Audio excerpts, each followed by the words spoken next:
बिस्मिल्लाहिर्रहमानिर्रहीम। अस्सलामु अलैकुम वरहमतुल्लाहि वबरकातुहू। लफ्ज़ ताख़ीर के अंदर भी खैर है। बहुत सारे मुआमलात जिसमें ताख़ीर हो रही होती है उसमें खैर होती है। तो इसका मतलब यह हुआ हमें मायूस नहीं होना चाहिए। दुआओं की कबूलियत में अगर इंतज़ार करवाया जा रहा है तो हमें करीम रब से हुस्न ज़न रखना चाहिए और पुरुम्मीद रहना चाहिए कि हम जो मांग रहे हैं करीम रब उससे कहीं बेहतर हमें अता फरमाएगा। आप बहुत सारे कामयाब लोगों को अगर देखें तो वो आपको बताएंगे उनके बहुत सारे मकासद ऐसे थे जिनमें वो नाकाम हुए और फिर उन्हें उससे एक अच्छी अपॉर्चुनिटी मिली और वो बेहतरीन पोजीशन पे पहुंचे। हमें मायूस नहीं होना चाहिए।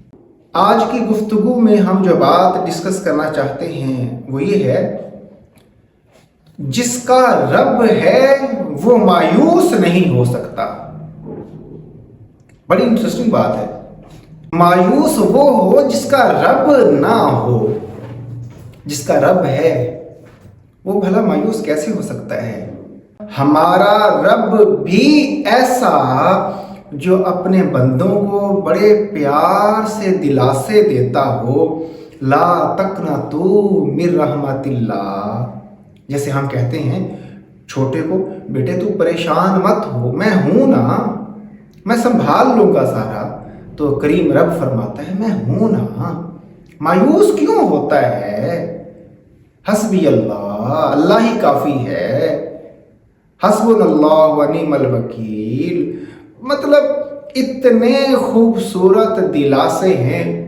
आप थोड़ा सा इमेजिन करें, उनको जहन में ला के फिर सोचें कि हमारा रब है अल्हम्दुलिल्लाह, और हम फिर मायूस कैसे हो सकते हैं? हमारे वो बहुत सारे दोस्त अहबाब, हमारी बेटियां बेटे जो स्टूडेंट हैं या किसी भी प्रोफेशन में हैं, मुख्तलिफ मौक़ों पे वो मायूस होके खुदकुशी की तरफ चले जाते हैं। मैं उन्हें रिक्वेस्ट करूंगा कि जब कभी भी आप ज़िंदगी से तंग हों और आपको महसूस हो कि शायद अब मुआमलात सुधरने वाले नहीं हैं, तो काइंडली वुज़ू करके 2 रकात नमाज नफल पढ़ के अपनी बेबसी बस वहीं करीम रब के सामने बयान करें। फिर उस वक्त वहाँ पे बैठ के आप करीम रब का वो दिलासा जो आका करीम सल्लल्लाहु अलैहि वसल्लम को अल्लाह ताला ने दिया, वद्दुहा वल्लैलि इज़ा सजा मा वद्दअका रब्बुका वमा क़ला, इस सूरत का विर्द करें। सूरह कौसर, इन्ना अअतैनाकल कौसर फसल्लि लिरब्बिका वन्हर इन्ना शानिअका हुवल अबतर, इसका विर्द करें। इंशाअल्लाह सारे मामलात ऐसे चुटकी में हल हो जाएंगे। आप कभी कुरान पाक की तरफ रजू करके तो देखें।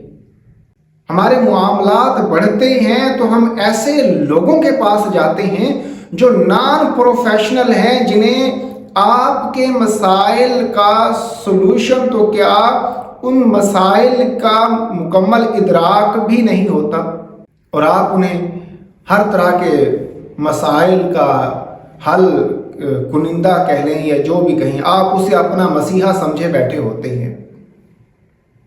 तो लिहाजा अपने घर के राज ऐसे लोगों को मत दें जो आपके खैर खा नहीं हैं, या अपने ऊपर रहम करें। करीम रब को अपना राजदार बनाएं। उसके बाद अपने वालिदैन और जो वालिदैन हैं वो अपनी औलाद को अपना राजदार बनाएं।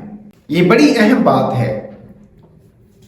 हम मुआशरे में हर किसी से हर तरह की बात शेयर कर लेते हैं, लेकिन अपनी औलाद اور اولاد اپنے والدین سے اپنے دل کی بات نہیں کہہ پاتا. آخر ایسا کیوں ہے؟ یہ فاصلہ کیوں ہے؟ یہ فاصلہ اسلام نے نہیں رکھا. اسلام نے تو محبت کی روش پیدا کی ہے. اسلام نے تو محبت کے معاملات بتائے ہیں، لو کے معاملات ہیں، لیکن ہم نے یہ فاصلہ رکھا. یہ فاصلہ مٹانا ہوگا تاکہ سوسائٹی میں معاملات کو سلجھایا جا سکے. Thank you so much.